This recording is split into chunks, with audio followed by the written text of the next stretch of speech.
Yes तो अब हम चलते हैं इस चीज को थोड़ा और अच्छे से समझने के लिए टाइप्स ऑफ रिएक्शन की तरफ चलते हैं कि कौन सी रिएक्शंस में आप लोगों को इक्विलिब्रियम अटेन होता दिखेगा। तो पहली बात तो मैं आपको बता देता हूं कि हर केमिकल रिएक्शन में इक्विलिब्रियम अटेन नहीं होता।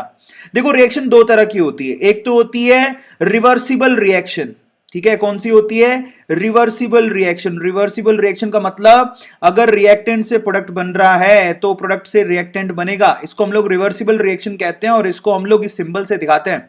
एक होता है बेटा इरिवर्सिबल रिएक्शन। इरिवर्सिबल रिएक्शन का क्या मतलब होता है? जो एक ही डायरेक्शन में जाती है, दूसरी डायरेक्शन में नहीं जाती। जैसे कि देखो मैं आपको एग्जांपल देता हूं, आज आप अपने पापा की जेब से 10 रुपए का नोट निकालना और उस 10 रुपए की नोट को जला देना, ठीक है। उसके बाद पापा आपको छित्तर मारेंगे, छित्तर समझते हो, या थप थपा थप थप। तो अब आप पापा को ये तो नहीं कह सकते कि मैंने नोट जला के उसको राख बनाया, मैं राख को वापस नोट बना सकता हूं। समझ में आ गया? वो पॉसिबल नहीं है, आप जादूगर नहीं हो और जादूगर भी ऐसा नहीं कर सकता, वो पागल बनाता है। तो मतलब अगर आपने पापा की जेब से 10 रुपए का नोट निकाल के उस पर आग लगा दी और वो राख में बदल गया, तो बेटा राख से वापस नोट नहीं बना पाओगे आप, चाहे आप कितने भी सुपर शक्तिमान क्यों नहीं हो। समझ में आ रहा है? अच्छा एक और चीज, आपने कभी टूथपेस्ट देखी है? टूथपेस्ट से अगर आपने पेस्ट बाहर निकाल दी तो उस पेस्ट को वापस से ठुसाने में वो पेस्ट वापस से टूथपेस्ट पे नहीं जा सकता, दैट इज इरिवर्सिबल। आपको भी पता है, ये आपने 3 इडियट में देखा होगा, वो कहता है कि ये ले सब कुछ पॉसिबल है, ये टूथपेस्ट में से पेस्ट निकाला, चल इसको वापस घुसा के बता। So everything is not possible, everything is not reversible. समझ में आ रहा है? तो अब वो जो पल छिन गया वापस नहीं आएगा, आपकी जिंदगी वापस नहीं आएगी, कल का दिन वापस नहीं आएगा, that is irreversible. Your life is irreversible, your time is irreversible. आ रहा है समझ में? योर थॉट्स आर उस पर हम कुछ नहीं कह सकते, थॉट रिवर्सिबल भी हो सकते हैं। तो उनको बोलते हैं इरिवर्सिबल रिएक्शन, और इरिवर्सिबल में कभी भी इक्विलिब्रियम अटेन नहीं किया जा सकता। We can't attain equilibrium in irreversible reaction, we can attain equilibrium in reversible reaction. तो चलो मैं आपको बताता हूं। सबसे पहले तो दो तरह की रिएक्शंस होती है, पहली होती है इरिवर्सिबल रिएक्शन जो कि सिर्फ फॉरवर्ड डायरेक्शन में जाती है मेरे बच्चों, ओनली इन फॉरवर्ड डायरेक्शन, जिसको हम लोग एरो से शो करते हैं, बात खत्म हो जाती है। समझ में आ गया?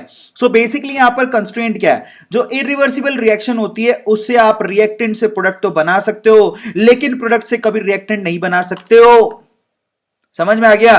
रिएक्टेंट से प्रोडक्ट बना सकते हो लेकिन प्रोडक्ट से कभी रिएक्टेंट नहीं बना सकते हो, नहीं तो आपको भी पता है। दूसरी होती है, अच्छा आप इरिवर्सिबल रिएक्शंस के एग्जांपल क्या है? इरिवर्सिबल एग्जांपल याद रखो, न्यूट्रलाइजेशन। जब भी कोई स्ट्रॉन्ग एसिड कोई स्ट्रॉन्ग बेस से रिएक्ट करके सोल्ट प्लस पानी बनाता है, ये तो आपको पता है, ये रिएक्शन इरिवर्सिबल होती है। अब आप सोचो कि किसी एसिड को बेस में कन्वर्ट करके सोल्ट और वाटर बन गया, अब आपने दिमाग लगाया अच्छा ये रिवर्सिबल भी हो सकती है, तो आप नमक को घोलने में लग गए ताकि वापस HCl और NaOH मिल जाए, जिससे आप पूरी इंडस्ट्री खड़ी कर लो। अगर नमक को पानी में डालने से HCl और NaOH मिलता तो भैया सारे करोड़पति हो जाते। तो न्यूट्रलाइजेशन रिएक्शन जो है इरिवर्सिबल होती है बेटा, रिवर्सिबल नहीं होती। नमक तो आपके घर पे 5 रुपए किलो में भी मिलता है, उसको पानी में घोलने से अगर HCl मिलता तो नमक का पानी का गरारे करने को तुम्हारा डॉक्टर बोलता क्या? डॉक्टर ये कहता है नमक के पानी के गरारे किया करो, ऐसे कर रहे हो, पता लगा NaCl जो पानी में घुला HCl बन गया, आपका सारा गला जल गया। So that is not possible, वो होता नहीं है। दूसरा प्रेसिपिटेशन, अगर किसी चीज का पीपीटी नीचे बैठ गया तो फिर वो रिवर्सिबल नहीं है। मान लो अगर आपने NaCl को AgNO3 में घोल दिया तो आपको पता है AgCl और NaNO3 बनता है और AgCl का पीपीटी व्हाइट पीपीटी नीचे बैठ जाता है। तो बेटा ऐसा है, व्हाइट पीपीटी जब नीचे बैठ गया तो इरिवर्सिबल है, आप उसका कुछ नहीं हो सकता। कंबशन, भाई साहब किसी को जला दिया, अगर आपने किसी को भी जला दिया तो वो इरिवर्सिबल है भाई, वो रिवर्सिबल नहीं है। मैग्नीशियम ऑक्सीजन के साथ रिएक्शन करेगा, मैग्नीशियम ऑक्साइड बनाएगा, वापस नहीं आ सकती चीज। रिडॉक्स रिएक्शंस आपकी इरिवर्सिबल होती हैं। जिंक ने अगर कॉपर सल्फेट से रिएक्शन करी और जिंक सल्फेट और कॉपर बनाया तो ये इरिवर्सिबल नहीं, इरिवर्सिबल है, रिवर्सिबल नहीं है। आया समझ में? तो याद रखो, neutralisation, precipitation, combustion, redox reaction, ये चारों के चारों इरिवर्सिबल रिएक्शंस हैं। अब आते हैं अपन रिवर्सिबल रिएक्शन की तरफ। बेटा रिवर्सिबल रिएक्शन है ना, दोनों डायरेक्शन में जाती है, वो आगे भी जाती है वो पीछे भी आती है। उसको इस सिंबल से दिखाया जाता है, जरा आप चेक कर लो, दिस इज द सिंबल। और रिवर्सिबल रिएक्शन की खास बात ये होती है कि अगर आप रिएक्टेंट से प्रोडक्ट बना रहे हो तो आप प्रोडक्ट से वापस रिएक्टेंट बना सकते हो।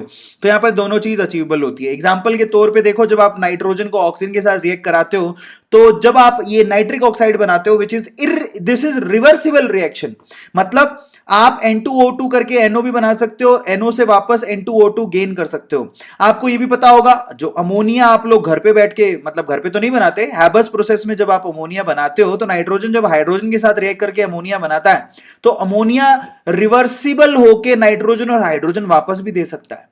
सो these reactions are called reversible reaction, मतलब ये आगे जाती है तो ये पीछे भी आती है। और एग्जांपल आपको याद होना चाहिए, N2 plus O2 will give you twice of NO which is reversible reaction, nitrogen plus hydrogen Haber process which is reversible reaction। ये नॉलेज आपको बहुत काम आएगी।